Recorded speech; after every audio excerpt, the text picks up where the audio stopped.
Hello there, fenirob here.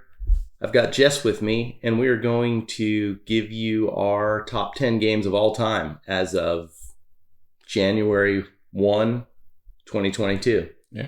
This is a very objective list. If you don't have all these games, you're not a true gamer. True. And you should just feel bad for yourself. Every single thing that we say in this video will have no subjectivity. Yeah, it's objective fact. 100%. No, my picks are a lot of them are either basic gamer picks or they have some sort of sentimental value. But anywho, this is my personal list. Your personal list. We'll see how they compare. All right, so let's start with number 10. I'll let you go first. You're the guest. So what's your number 10 game of all time? Well, I may have mentioned before I'm a solo gaming twerp, and so I have my favorite solitaire game as my number 10 board game of all time, which is Sylveon. We had a video on it earlier. To recap, it's basically a tower defense style game, but what really sets it apart is there's a deck building mechanic at the beginning where you have to build your deck with a kind of one-person draft before you can actually go forth to protect your forest from the evil fire monsters. Again, my personal favorite solitaire game. You can play it in your lunch break. It's my small little box. Highly recommended. All right, so that's your number 10. Indeed. My number 10 is Viticulture. I have the Essential Edition. I love worker placement games. This one gets to the table as much or more as any of the ones that I have own or have played because I think it's accessible, and it also plays a lot of people. I think it plays up to 6 or 7. Plays up to 6, and we always have a good time playing it. There's enough strategy involved. There's a little bit of luck, but when you're done with the game, it feels like you've operated a winery for a while, and I like that immersiveness of theme. It's just, I find it to be the perfect mix of accessibility and strategy, and I can play this game with people who are just have had enough of playing those gateway games, and get a glass of wine, play this sucker. By the time you're done, it's a fun night. So Viticulture, again, the bottom of the list is always the hardest for me, and this one squeaked in, but there were a lot of good games behind it. Viticulture, my number 10.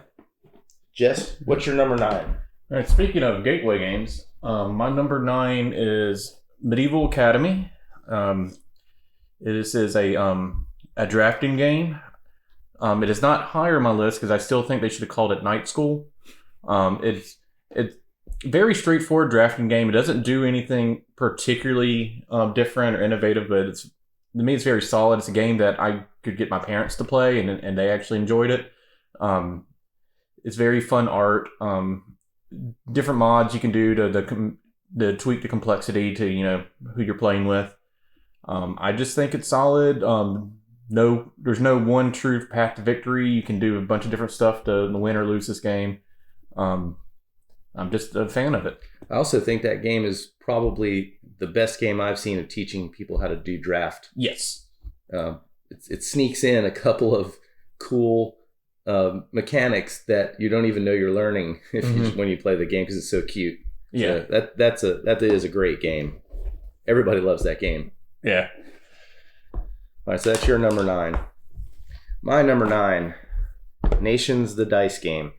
This game, and along with the Unrest expansion, which is in here at this point, I've played this game, I don't know, at least 50 times, probably more. This is one of those games where the box doesn't lie about how long it takes to play. It is 15 minutes per player, and when you're done, you've built your civilization. It's sort of abstract, but you still are looking at your different city-states, your advances, your leaders. It's just cool. And you get to throw a bunch of dice, and then you get to basically shop. It's really one of the quickest Civ building games there is. Really one of the best dice versions of a game, possibly the best that I've played. this game never disappoints. I've had some throwdowns. 2 players, great. All the way up to 4 player with the expansion. You're still looking at, less than an hour in a 4 player game. So this one had to be on the list. I just couldn't keep it off. Okay. Nations of Dice game, my number 9. Number 8. Number 8, one we actually played last night, Cult Express. This is a programming game where you're all bank robbers or train robbers trying to rob the titular Cult Express. And you program your moves. You have limited knowledge of what your opponents are playing. So you have to kind of guess and plan accordingly. And then once everyone's programmed their moves, the chaos happens as plans go awry. People get riddled with bullets. People get punched around, dropping money. It goes insane. I just think this game is fun. There's not as much strategy to it as some of the other games out there, obviously. But what you don't plan to punch the air? No. Or shoot where there's no one? Come on. But at the same time, if it's one of those things, if you're paying attention, you can generally make good plans, and if you successfully predict what your opponent's going to do, you can turn out looking really clever. And it always feels good when you feel like when you successfully pull something off and you grab the money and completely screw over your opponents. The downside to the game is I think it's definitely better at the higher player count. It's almost not worth playing 2 to 3 players, and we played a 3-player game last night. I'm like, oh yeah, it doesn't have the same energy with 3 players. But if you have 6 people and you want a game that you can actually play in an hour, and everyone, especially if everyone's having maybe a drink or 2, Cold Express I would highly recommend. All right, that's your number 8. Mm-hmm.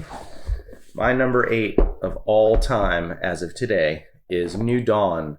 This is from Artipia Games, and this is in the Among the Stars universe. This is the best 4X game you've probably never heard about. And there is a video on the channel of us playing this. I highly recommend watching how it's played because this game is amazing. And there's a video from Rodney, I think, from Watch It Played, of how to play this game, so you have no excuse not to learn it. He's the best. This is such a tight design. The board keeps getting smaller and smaller depending on the player count. So you're going to get that 4th X in the game. You can't win this game without eventually fighting. You can only turtle so long. And I love that because, I enjoy, staying away from people and choosing my time to strike. But at some games, you can do that and never have a battle. But this game is not that game. It's got a great space theme. You're basically exploring the space stations that you built in Among the Stars, which is also a great drafting game. But I love 4X games. You can get this one played in around 2 hours. Yeah, that's legit. And when you're done, it is super satisfying, and it feels like you just threw several haymakers with your friends. This is the best of what board gaming has to offer, and it is my number 8. New Dawn was one that, like, when I was making this list, it kept going on and off and going on. It was mainly a fight between New Dawn and my number 7, which is also 4X, March of the Ants, which I think I just slightly prefer to New Dawn. They're both 4X games that are a little bit, shorter. Like, this one's even shorter. That might be the fastest 4X game. Well, we usually will play it on the shorter setting. You can make a longer game. I actually think I like the longer game more, that it ends a little bit short when you play the shorter game. Anyway, in this one, obviously, you're a bunch of little ants, and you're building your little hive and trying to get resources, competing with each other, and upgrading your butts, and fighting centipedes. And the theme doesn't grab me as much as some of the 4Xs. Like, maybe I'm lame, but I kind of would rather be in space or a bunch of, dwarves or whatever, like in a fantasy land. But it is like unique theme.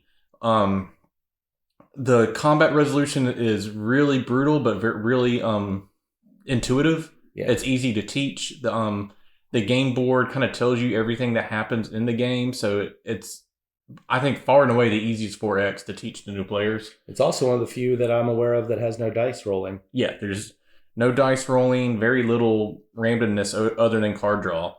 And And there's even a really decent solitaire mode if that sort of thing tickles your fancy. And my fancy gets tickled by that sort of thing.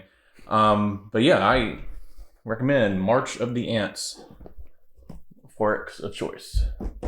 So that's your number 7. Mm-hmm. Here's my number 7. Fife, France, 1429. I've played this game, I'd say at least 5 times, 6 times, and some of the games have gone on for hours, and I don't care. This game is, to me, what gaming is all about, which is it's an experience as much as it is, throwing some dice around or moving some components on a board. When you get done with this game, it feels like you have been in France in 1429, duking it out with other people's dynasties and stuff. No pun intended. The rules are somewhat tough to follow.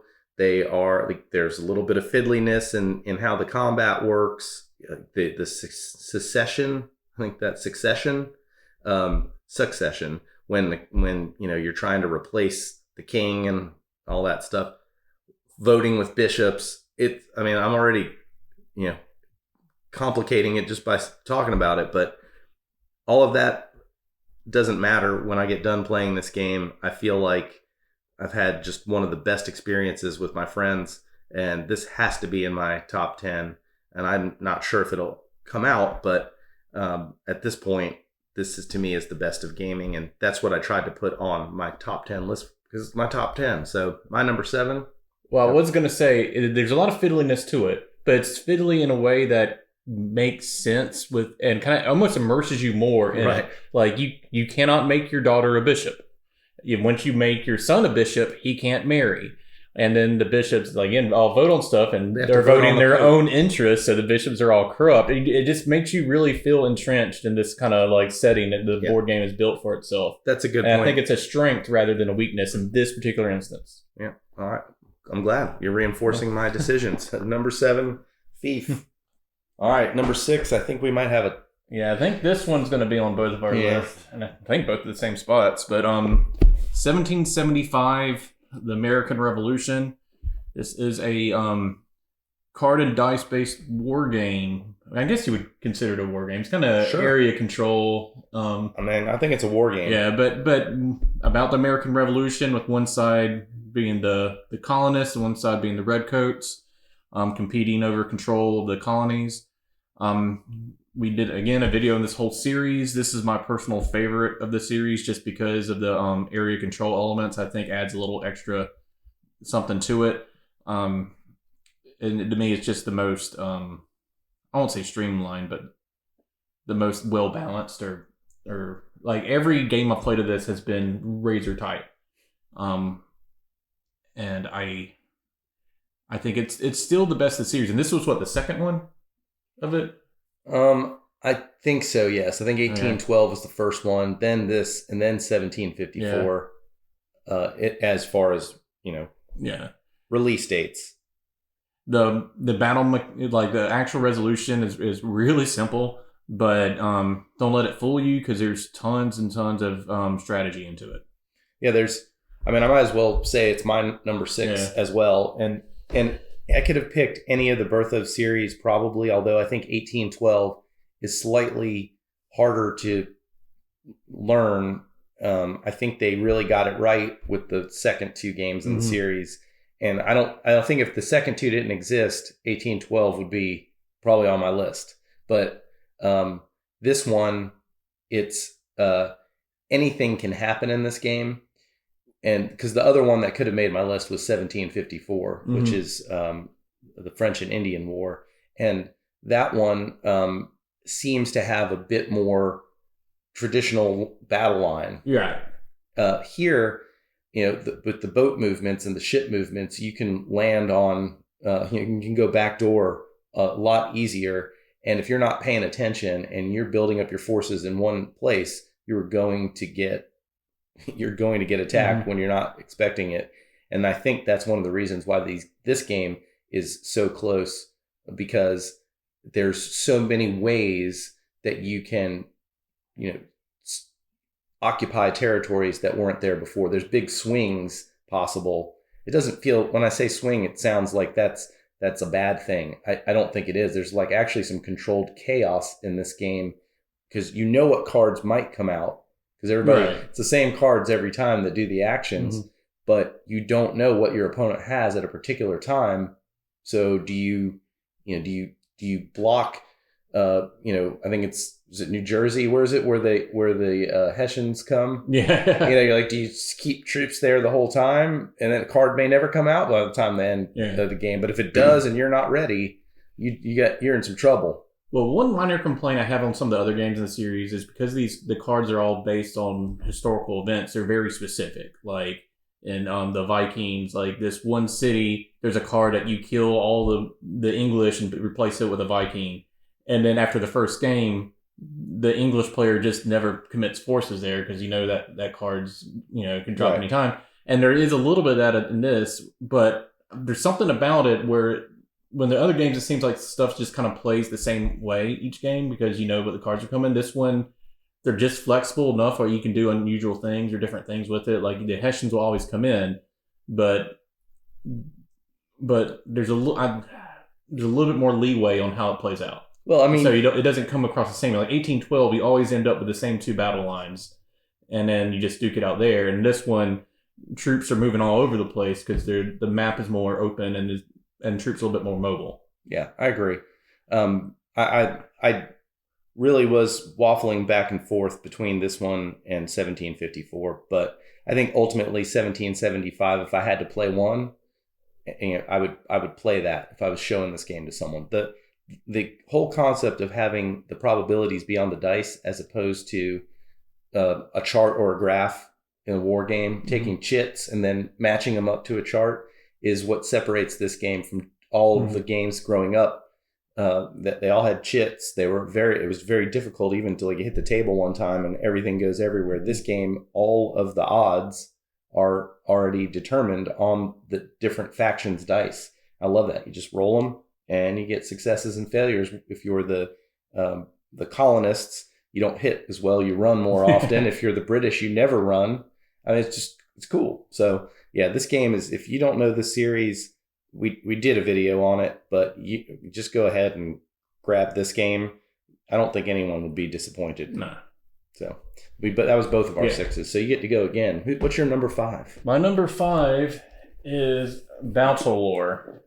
Now this is a Command and Colors system game. It's not under the Command and Colors banner. What I mean by that, this guy Richard Borg has a whole series of games that uses the same basic mechanic, where it's a war skirmish game, and you have a deck of cards, and when you play a card, that determines what units you can move. It may say move 2 units on your left flank, or it may say move 3 units in the middle, or it may say move 1 unit in each flank, or whatever. And that's what you use to move your troops around and fight. And I wanted one of the Command and Colors game in this list, and I was trying to decide which one to put in here, and I ended up doing the Battle Lore because it has one big difference it has from the other ones. The other ones are all historical, and instead of setting up and deploying your troops yourself, it's all set up for you. You choose a battle, and it's like, okay, well, all of Napoleon's forces are here, and then all the British forces are here, and the terrain is set up this way, and one, the scenarios are not always balanced because he wanted to make it close to the historical fight. And 2, you literally have no choice in your army composition or your army deployment. You get set up and then go forward from there. And there's nothing wrong with that if that's what you're into. Obviously, for a historical war game, that's probably what they want to do. But this one lets you build your own little army with the forces that come in the game, and then the game board is set up from each player choosing their own card, which will form half of the board and then give them a certain objective. So the games are going to be a little bit more varied each time you play it, and the player has more direct agency in the game setup. And then there's also a magic mechanic in this because this one's clearly a fantasy instead of a historical, and that just adds a little bit extra dynamic to the game. The units are all crazy. You have big monsters and guys riding birds and all sorts of crazy stuff. and it's a little not quite, I think, as well balanced as some of the historical stuff where you basically just have infantry and cavalry and Right. but to me it's more fun. Also, my wife was kind enough to paint all the figures in this, so it looks good on the table. It kind of like 1775. You can't really go wrong with this school of games. I think all the Command and Colors are pretty good, but if I had to pick one, probably this one, just because of the deployment and the fact I'm a sucker for boilerplate fantasy. At some point, you got to. Have you played any of these yet? I played. We played Command and Colors one time. I think it was there a Rome? Was it Memoir 44? Is that the one? I've played that. Have I played the Roman one? Maybe. I think that was the first one I think we played. Yeah. But yes, I mean as war games go, because I think that is a war game, right? Yeah, I mean, when it's an individual battle, some people would consider it a skirmish game or whatever. But I would consider it a war game. Yeah. Yeah, I mean, it's fine. Those aren't usually my forte, but I think it's obvious to me that the system is very well done. So, but no, I have not played that one. Maybe I should have started with that one. Yeah. Maybe I will. So that's your number 5. Yeah.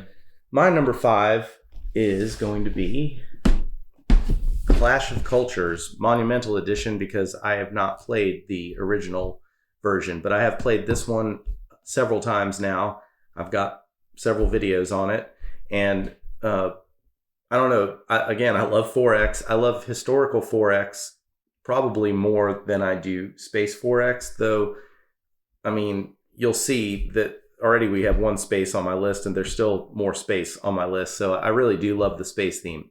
But I've always wanted to find that Sid Meier's Civilization computer game implemented in a board game, and the closest thing I've gotten to until this time, I think, is Through the Ages, the new story of Civilization. It's a great game. We've played it on iPad or app version. It is one of the best, if not the best, app implemented game, especially one of that heavy mechanics. And we've had some throwdowns. I'll be sitting on my couch, and you and Evil Jeff will be on different couches playing. Yep. And we're just having a blast from our home, and it's a great time. But man, playing the actual game is a bit of a chore. I'll still play it, but when the iPad app came out, I was like, well, why? Well, yeah, your telephone will do all the bookkeeping for you, and I haven't actually played it on the table. I've only played in the app, but I can just imagine trying to keep up with all that stuff. It'd be a nightmare. And then you realize, 3 turns ago, I should have been in unrest and didn't notice it. And now. Exactly. Yeah. Yes. Well, Clash of Cultures is for me, at this point, having only played it 5 or so times, it's a little bit hard to remember every single thing. And I certainly make mistakes. It's been well documented on the channel. But I do think that it is much more accessible at the end of the day. And you've got the figures on the map. The combat is very well done. Whereas in Through the Ages, the combat is basically who's got more power than the other. In this one, you have to actually roll it out and beat them. I mean, you can't go wrong with the epic, feeling of this game. And again, when you're done, it feels like I've been through,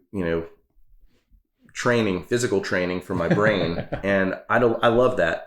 That to me is fun. I know some people would look at this and go, my God, that box is, 5 inches wide. Mm-hmm. I would never play that. Well, I think you're missing out. This is, my top games on this list. I think, any one of them could have been number 1, and that's where we're at this point. But man, this is awesome. And I just cannot get enough of this game. You would love this game. Yeah, I want to try it at some point. Play it. Yeah. Anyway, so Clash of Cultures is my number 5.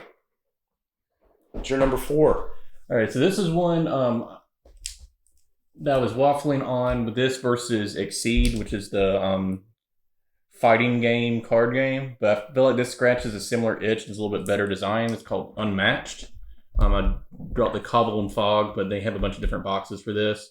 And it basically, you just get a bunch of really random fighters. And, my first time playing this was Bigfoot versus Bruce Lee. And then you scrap with each other. There's a little board that you will dash around on. All the stuff is done via cards. It's simultaneous reveal. If you attack, you put your card face down. Your opponent puts his card face down or her card face down. You reveal and they interact with each other. What makes this one to me the best of this kind of game is just how cleverly designed it is.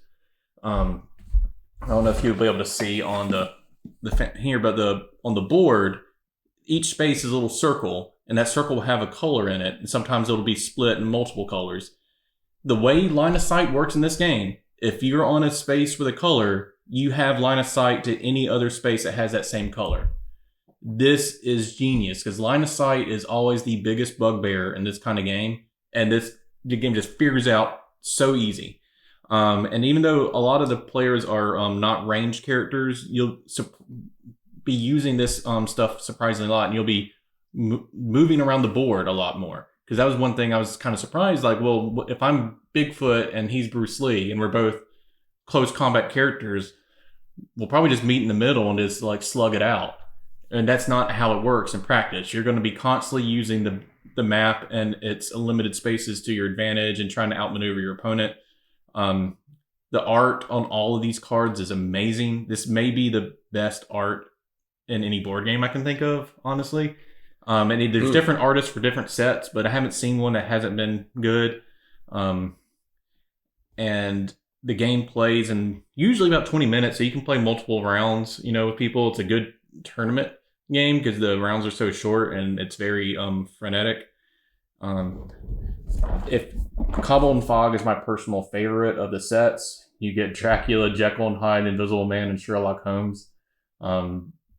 And yeah, I just think this game is fantastic. I don't think you're as fond of it as me. I mean, I enjoyed it, and we've played it. I think I played Robin Hood against Dracula or something. And then we did another one where I just kept trying to win with Robin Hood. Yeah. And now I like it. I like it fine. And I can't say anything bad about it at all. It just doesn't. It's not it's not going to be in my top 10 for sure. And my friends at One Board Family, Ryan and them, they have a Friday night. Yeah, I've watched a lot of their videos on this. I'll try to put a link in the description. I will put a link in the description. I don't need to try to their channel, and you should really check that out. They have a good time doing that. Unmatched. My number, 4? Yeah. Mm-hmm. All right, so my number 4 is going to be on your list as well. I'm sorry. Go ahead and move it. Yep. And number 4 for me is Clockwork Wars from Hassan Lopez Eagle Griffin Games. We've played this game so many times. It is everything about gaming that I love. It's got an epic scope. It's got, even though it is a fantasy sort of steampunk thing, theme, it makes sense. Everything, there's only 3 kinds of resources you're trying to get. They're pretty magic, I think science and religion, and everything flows from that. And the way they implement the tech tree, there's only 9 techs every game. I think it's 9. 3 in each era. And man, the replayability on that is huge. Plus it affects the game because everyone's vying for those 9. It's not like everyone can research them. Somebody gets it, it's theirs and theirs alone. And there are some amazing combos that that start to form in the way you play the game. So if you start with religion as a big resource, you're probably going to end up going with religion techs if you can get them. And then you also have these giant generals that really change the game. Leviathan, he can blow up an entire spot on the board. It is deterministic combat in a war game, and it's basically almost like diplomacy. You write your orders down, and everybody reveals. But man, some amazing things happen. And fighting in this game, you're not going to go past the first round of the game. After that, it's on. And he does a really good job of compacting what could be a 5-hour kind of game into about 2.5, 3 hours. And when I'm done, I don't even care. I wish it was 5 hours and there were 2 more hours to play. I've woken up in the middle of the night sweating from what had happened in this game earlier in the day. It is so intense. I love it. I wish more people knew about this game. If you haven't checked it out, just check it out. We're going to do a playthrough of this in the upcoming months because people should see it played. And he's a great designer. He did Maniacal, another game. If you haven't played that, haven't played Maniacal, you would really like Maniacal. You're an evil villain sending out your minions around to do contracts. Very good stuff. Clockwork Wars. Yep, that's my number 4, and it's awesome. Yeah, I'll save my opinions on it for a little bit later. Very, very well. All right. So now you're down to your number 3. This is my number 3. This is a very beaten up box, but that's a good sign. Yeah, but it's been played a few times. This is Blood Rage by Eric Lang, who's a designer I'm a big fan of, even though I think this is his only game on my top 10. But anyway, this is a end of the world Viking game where you're trying to get the most glory and cause the most mayhem before the world blows up. It has really, really awesome minis if that's your thing. But as far as the game goes, there's very little I don't love about this game. Each round you have a little draft. That's very important because it informs what you can do for the rest of that round. And then after that, it becomes an area control game where you're fighting over a rapidly diminishing map as parts of the map blow up. And using your cards and your monsters and everything to try to control these valuable regions, and especially the King of the Hill thing in the middle where everyone can put any number of troops in, but it's very hard to actually hold on to.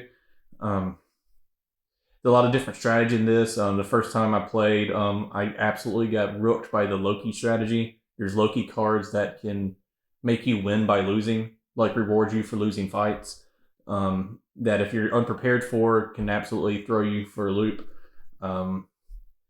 Again, Melissa painted all these for me, so it looks good on the board. All the Viking tribes start the same, but the way this draft and upgrade system works, or end up being drastically different by the end. And I kind of like that. There's no asymmetry at the start, but by the end, everyone has their own unique and weird tribe of lunatics that reflects that person's particular play style, and I think that's really cool. The only weakness of this game is it's really easy to accidentally cheat. There's one section of your tribe is your horns, and that determines how many figures you can have on the board at once. And I don't think I've played a game of this where someone hasn't forgotten and put in too many models on the board, and then you don't catch it for like a turn or two. Like, hey, wait a minute, how do you have 8 guys here and you only have 7 horns? And like, oh no, that's the only weakness. It plays pretty quick. I think you can usually get done in 2 hours. These monsters look amazing. One of the cards you can get is these big old monsters that do all sorts of crazy stuff on the board, and obviously you have to put a lot of resources to get in them. But once they're on there, your opponent just has to deal with it. It's a fun time. That was your number 3. Yes. My number 3, kind of a no-brainer. Got to be in the top 10, War of the Ring. This is another one of those games that the experience is greater than the game, and the game is really, really good. It gives you the chance to retell this epic story. And, I've read the books, I've watched the movies. It's, a classic story. And there's just something satisfying when you're Sauron killing 6 of the people of the Fellowship. That you're rewriting the whole story, but still they somehow squeak it out and drop the ring in. Or as the ring bearers trying to make it into Mordor, you're watching Minas Tirith get beat up and watching the whole Free Peoples folding, and you're out of time. Very intense. Very true to the story. It gives you the toolbox. It's like a sandbox of Middle Earth, and all of the events that happen in the story some of them can come out in every game, and it feels like an old friend. Gandalf arrives. Gandalf, I can't stand him. He's now about to thwart my plans as Sauron. Just great stuff. It's got tons of little figures. The board is beautiful. This is the rules are a little bit difficult to wrap your mind around when you're figuring it out. But once you've got it, I've played it a few times with Evil Jeff this past year. And by the time we played it the third time, it really was just kind of secondhand. And we loved it. I mean, it's just good, 1v1 throwdown. And, again, a desert island. This is if I had only one game to play, this might be one of the ones This would be your third pick. Right. That's right. Huh. So this is actually 2 to 4 players? Yeah, but not really? Yeah. I know that kind of game. I don't think so. This is definitely a 1 versus 1, and you just set aside most of a day and just enjoy. Go along for the ride. I mean, you'd watch Harry Potter, all the movies in one day, or you can, play a game. Same thing. You can watch all the Lord of the Rings, and maybe if you watch the extended versions with the 17 endings, and Return of the King, you might might take a little bit. You'll have less a time. race. See who can finish the Return of the King first, or who can finish War of the Ring first. That's right, exactly. But this is my number 3. Just the best of what gaming is all about. I love this game. I will say, it should have been on my list. Oh yeah, honorable mention. I love this game. Well, it's funny because this tiny little box with Reiner Knizia with Stratego-like pieces and a diamond-shaped board, which is basically a regular board turned this way, somehow captures the epicness of Lord of the Rings in one tiny little box. And this game you can play in 30 minutes or less, strictly 2 players. I have the older. I was about to say printing. two copies of it. Yeah, I have the. Mind if I how much you want for the older one? We'll talk about that off camera. This game is amazing. It's out of print and it's hard to find, but if you can get your hands on this is one of those ones where if you don't have $70 or so to drop on that one, and you can find this one from someone, I highly recommend this game. It's probably one of the best. It's Stratego that doesn't suck. Right. It's one of the best 2-player games you'll ever find. If you love Lord of the Rings, it's a no-brainer as well. But this is not in my top 10.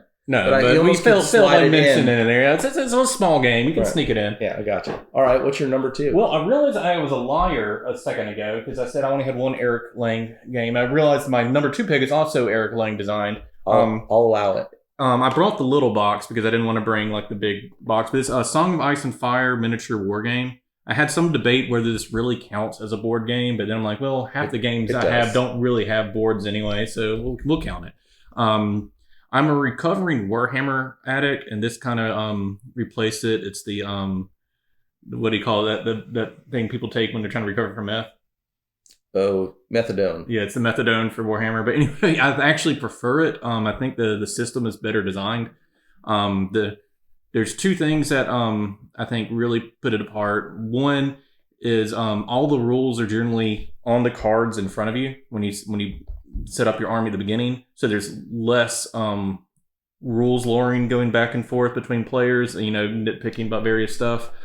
And most of this kind of game, they're very long. This is usually a little bit shorter than the other ones, but most of those other kind of games, everyone moves all of their pieces on their side. And then everyone else gets to move all their pieces on their side. So player turns take forever. In this game, you move one unit at a time. And the timing gets very, do I want to charge here, before he has a chance to recover, or do I want to get this other unit out of danger before it gets charged? I can only choose one because he's going to have a time to, chance to react before I do it. And there's a lot more interplay and back and forth. This game also has a little worker placement sub-game going on where you have a little board and your little advisors or people, because it's Game of Thrones, so everyone's plotting and stuff. So they represent all this subterfuge going on in the background. You have a little worker placement where they can go on these various spots on this little board and affect the battle, which is pretty clever. It just adds a little bit. It's simpler, but I feel like it has just as much strategy as your bigger miniature war games. I like the IP, the Song of Ice and Fire. I've been reading since high school, and I just think this, if you're the least bit curious about a miniature war game, this is the one to look up. It's also more affordable. The starter sets are like what, $80 typically, and then you usually only need like 1 or 2 more boxes, and then you're set for that army. I mean, you'll probably end up buying more, but again, you can have a full functioning legal army for less than $100, which is kind of unusual for this kind of game. And I would put this at my number 2. I'm a huge fan of this kind of game. This is far and away my favorite of that genre. You're the middle Georgia champion. Yeah. At this point, don't step up and making her one of Robin's without talking to me. Whenever he walks into Dice Drop Games, my local game store, everyone, it's all rise. Everyone stands up, salutes Jess because he's the champ. So that's your number 2. That's my number 2. All right. My number 2 could easily have been my number 1, and it may even be if you pressed me on it. It was very difficult to pick between my top 2. This Letters from Whitechapel is, again, the experience exceeds the minimal mechanics in the game and what you're trying to do. Playing as Jack in this game is one of the greatest experiences. I can physically feel the stress of being, chased around the board, trying not to get caught. I mean, and trying not to let the people around me see the look on that on my face. Oh man, this is like the Telltale Heart, the story. It feels, I can feel my heart beating in my chest when I'm running around the board. It's a hidden movement game if you're unfamiliar with it. Yeah, you should be familiar with this. If you think you know anything about board games or you like board games at all, the theme is what it is, but really it could have been just about anything. But you feel like I think the theme is very necessary for it. I don't know. There's something about it that going through these like London alleyways and stuff as Jack the Ripper. The theme comes across really strong. I don't feel like it would have worked as well if it was I don't know, like a mouse trying to avoid a cat or something like that. I hear what you're saying. I don't know if that's true or not, but I mean, I can see why you'd think it doesn't hurt. It definitely doesn't hurt that that's what's going on here. But I love that there's no luck involved in this game. There is zero luck involved. Yeah, and there's not even card draw. Nothing. It's you trying to outwit the other player. It's your brain versus everybody else, and it's a battle of wits. It's a battle of patience. It's a battle of perception. You have to you have to be able to see the possibilities of where Jack might have gone, and a good group of investigators in this game, because I've played as Jack probably 8-9 times. I'm 50%, like if that. It's so difficult to stay alert and not make a stupid mistake as Jack at some point, and man, it's intense. And the last time I played it, I got caught in night 1. Like a chump. But man, they were on me from the get-go, and that was intense. Every time it's intense. This to me is, again, the best of what game. Some games on my list are about the immersive experience being greater than what the game is, but I do feel that there is a place for the non-luck at all type of game where it's literally like a tennis match but with your brain. Singles tennis match. It's me versus you. There's no luck involved. You're going to best me sometimes. I'm going to best you sometimes. But for the next hour or two, where it's just our brains working out. And I love it. This game, man, it's awesome. It's also one of the few games where both sides can feel like they're losing and like sweating and it's super tense on both ends. And because you don't really know if you're on his trail or not a lot of times. Like you think you're on his trail, but sometimes you're just not 100% sure. Yeah, Jack could have pulled a fast one on you. Didn't realize it yet. Well, sometimes, especially when I play with people who haven't played before, and I'm Jack, and they are whining for most of the game because they're sure they're not on the trail, and I'm sitting there thinking, "My God, you're standing right next to me." Yeah, but I want them to have a good time. They don't realize they're having a good time until you don't want to give it away. Yeah, right. It's kind of the whole point. Yeah. But yeah, this game is amazing, and Whitehall is another one. That is a smaller version of this game. You can't go wrong really with either of them. But this to me is just, it plays, I think 6 people. It's amazing. I love it. Highly recommended, obviously. All right, so that's my number 2. So this is your top of all time now? My favorite board game, period. They should have been able to figure this out. This was the only one I was sure about. Okay. The rest of them I was waffling back and forth on the order and everything and what games made the cut. But I knew this was number 1 going in. And this is Clockwork Wars, which was your number 4? I think so, yeah. Yeah, 4. He's already talked about it. I just want to mention a little bit more. One, this is very much like Diplomacy Plus. The central mechanic of it is you write down where your guys are moving to is basically diplomacy. You all secretly write down your orders and then you reveal it, and then you all execute it at the same time and see what happens there. So you get a little bit of the chaos of Cold Express, because some wild things can happen when people make moves you weren't expecting. But there's more, I guess, there's more game to it than diplomacy, and it's less emotional, if you know what I mean. I know what you mean. I mean, I guess you could play it like diplomacy and discuss like unending each move, and it take forever. But I feel like it's better played where you discuss a little bit. You can make arrangements with people a little bit, but just play the game. But what really makes it for me is the tech.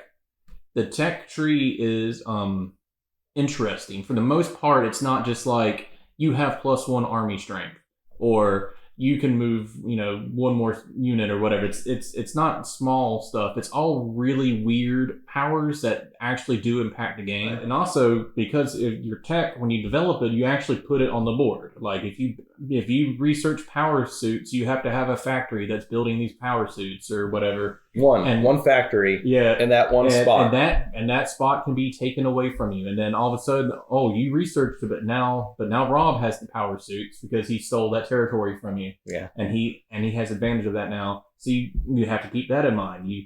You can make deals with people, you can break deals with people. There's a whole court where you send spies that we didn't really get into. That's right, I forgot about the spies. You have to decide how much you're going to commit to that, because it gives a bonus at the end of each era, like a pretty substantial bonus. But it's all or nothing. Right. Like if you commit just a little bit of spies, you're not going to see much. The only real benefit spies do, besides going for that bonus, is they let you play, sneaky deaky event cards. But you still have to spend the spies if you want to use the cards. But if you commit a lot of spies to a court and don't win, it's brutal. Yeah, it doesn't feel good. It definitely doesn't feel good. The other great thing about this one is, and it's weird because I wouldn't really call it random, because it's not. It's very deterministic.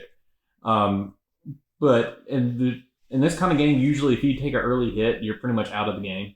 And that's just kind of an issue with this kind of game in general. I don't know. I've been down before and come back. But in Clockwork Wars, it's not the case. Oh, okay. I'm not sure. Right. I'm not sure how it is or why it is, but I've seen so many games where it seems like someone's completely out of the game, and suddenly they make a big rallying comeback. Well, there's too many other people to worry. Yeah.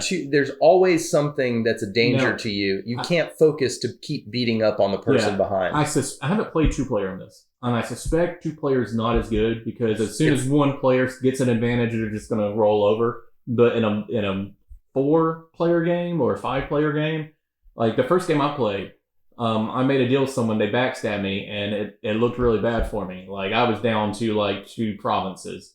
And I somehow managed to come back and actually win that game. And again, I'm not sure what mechanic in here kind of supports that. I can't pin my finger on it. I think it's no one's paying attention to you, so now you don't. It's not as tense for you to make a plan and execute it. People aren't paying attention to which thing you're taking on the espionage track. You're not a threat, but until you are. Right. And there's just more that kind of flux. Like the game is constantly in flux. Like someone can look really strong 1 second, and then they make one bad move, and then all of a sudden their supply chain is broken and they're screwed. Or someone can look on the outs and then manage to pull some sneaky move and get a good spot again. I love that it's never in the bag.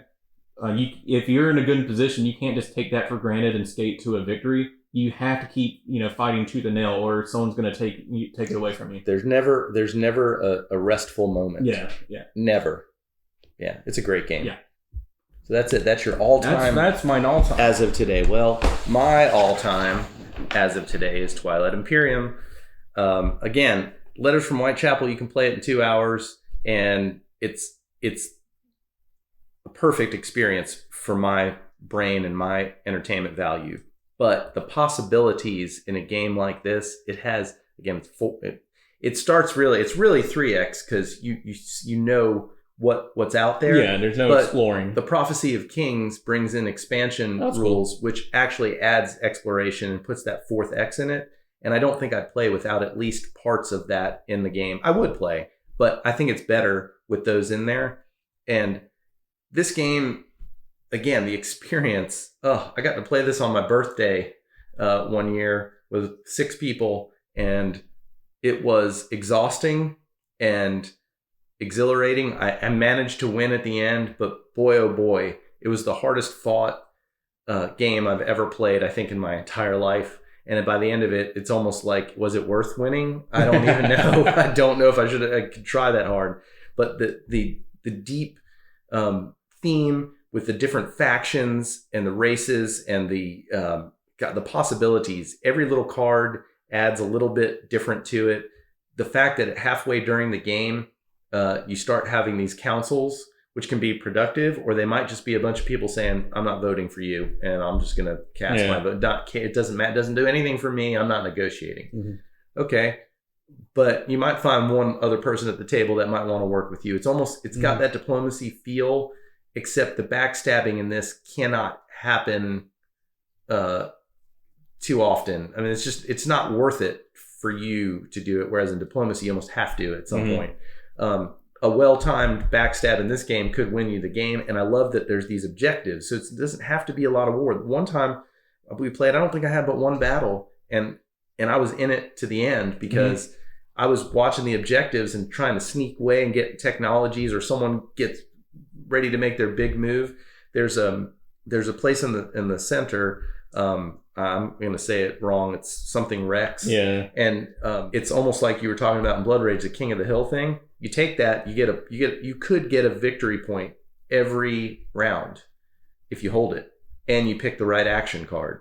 There's so many different mechanics in this game, and they put them together, and everything is just amazing. And again, it's one of those ones where it has a lot more breathing room than something like Clockwork Wars or Letters from Whitechapel, where it's constant tension.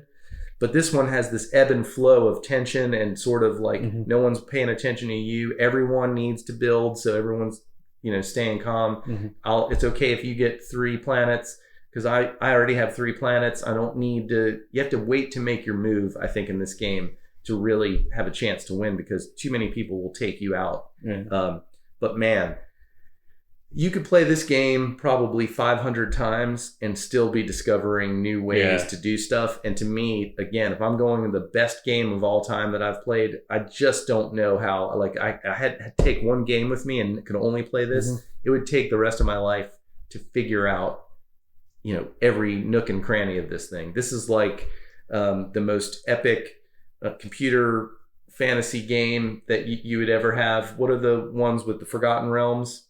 Baldur's Gate. Oh, yeah. Something like that, where you put in 100 hours into it, Oblivion, get to the end of it, and you're like, man, I have gone into every house in this town.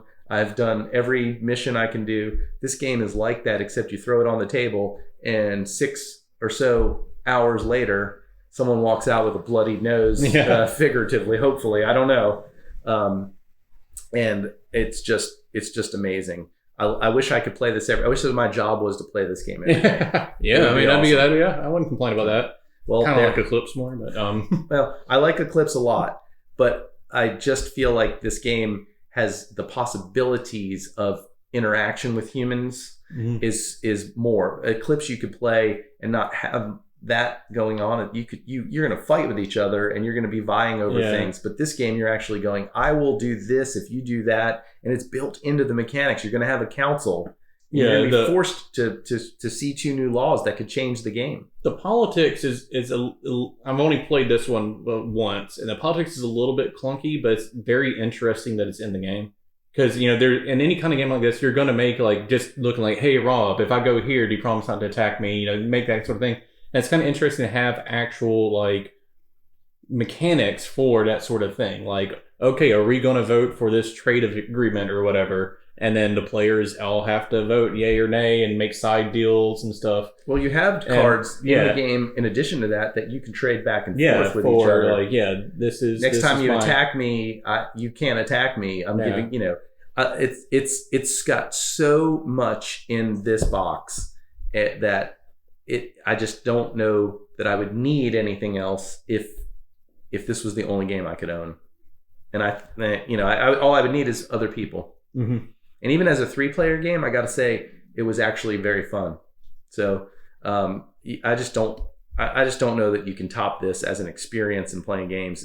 Thief is the only other game that really, to me, at the end of it, the sum is greater than the parts of what you're doing. It feels more like an experience than a game sometimes. Yeah, exactly. And I love that. That to me is what games, when I was a 12-year-old looking up at that shelf of those 4 or 5 Avalon Hill games that they had in my local store and thinking what the possibilities were, in my mind, that's what I was hoping it would be. Me and a few friends getting together and reliving some epic thing or creating some epic story on the table. And here I am as a grown man looking at this going, there it is. This 12-year-old me would have soul to soul to have this game.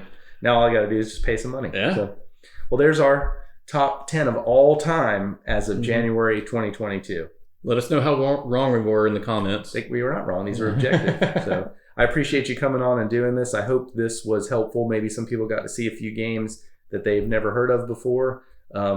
Check any of these out. I don't think you're going to go wrong. Thanks for watching.